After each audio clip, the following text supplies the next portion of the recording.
আমিও ভালো আছি। এই যে চা বানাচ্ছি, একদিকে চা চাপাবো, এই যে টান টান করে এই যে চা,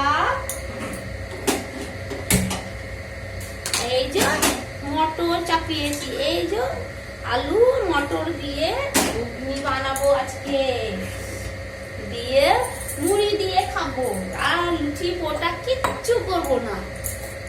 এই যে একটুখানি খাবার সোটা সামান্য দিদি দিয়ে একটু নরম হয়ে যাবে, কারণ নরম না হলে আমার মেয়ে খাবে না। সামান্য দিয়ে দিলে বেশ ও খেয়ে নেবে, নরম হলে বেশ ভালো লাগে, ও খেতে ভালোবাসে। আচ্ছা গরম করেছে, এইদিকে ঢাকাটা লাগিয়ে দিই। গরম বেশি গরম, গরম মানে একবারে গরম, সবারই গরম লাগছে ঠিক না। এই যে আমি আমুল দুধ দিয়ে দিই, কেন চায়ের জন্য আমুল দুধটাই ইউজ করি, গরুর দুধটা ইউজ করি না, কেন খাই না।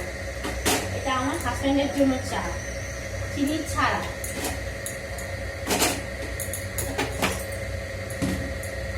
চা পাতা দেবো, দিয়ে এই যে চা পাতা দিয়ে দিলাম, ব্যাস হয়ে গেল কমপ্লিট।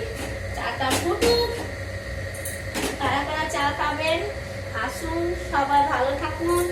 এই চা গরম আছে, ঠান্ডা ঠান্ডা খান, আর কি করা যাবে, কিছু করার নেই ঠিক না, কিছু করার নেই। চা গরমে চা চাকাটা একটু ধুয়ে নি, যখনই আমি চাই ছাকি তারপরে চা ছাকাটা একবার ধুয়ে নি, কারণ চা পাতাটা বসবে না, বসলে কি নোংরা বেশি থাকে, ধুয়ে রাখি তারপরে আবার তো চা করবো, তার জন্য অমি করি। সবসময় তো ফেলা যায় না, চিনি যেহেতু চিনি দিয়ে বানিয়েছিলাম চা পাতাটা ফেলে দিয়েছি, চিনি ছাড়া এটা বানাচ্ছি তার কারণে এমনি বানাই আমি। সকাল থেকে অনেকবার চা হয়ে গেছে, 3 রকম চা হয়েছে সকাল থেকে, 3 বার হয়ে গেছে, একবার হয়ে গেছে, আবার দ্বিতীয়বার যাচ্ছে, আবার খাওয়া হবে। আর যা গরম পড়েছে আর কিচ্ছু ভালো লাগছে না। এই যে কি আর করা যাবে,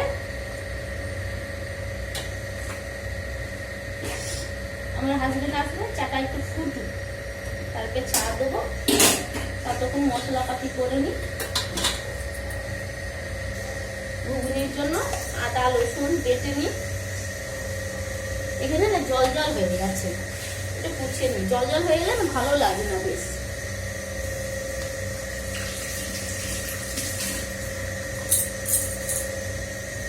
এই যে আদা রসুন সব, যা গরম পড়েছে, কিচ্ছুই গরম পড়েছে, আর কি করার, কিছু করার নেই। ততক্ষণ রসুন পেঁয়াজ হালকা ছোট্ট করে পেঁয়াজ দেবো, আদা দেবো।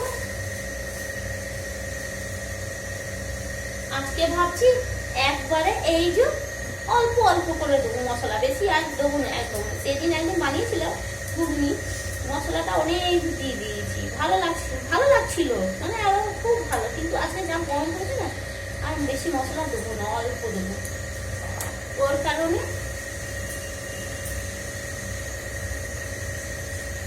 না চুল কাছে আর ভালো লাগছে না।